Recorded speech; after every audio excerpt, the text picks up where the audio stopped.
देखिए गाइस,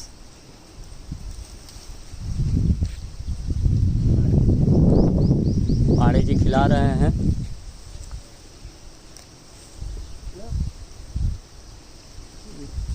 ये लोग डर रहे हैं, वो भैरव जी इतना आतंक मचा दिए हैं कि ये लोग डर रहे हैं। वाह, देखिए ये लोग आनंद ले रहे हैं यहाँ पे। थोड़ा सा क्या है कि देखिए इधर भी बैठे हुए हैं।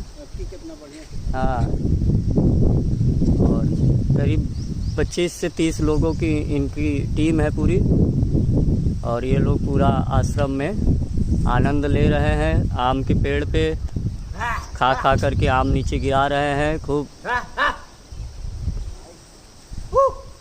नहीं, मत करिए, नहीं तो। देखिए ये जा रहे हैं अब उधर आम की तरफ।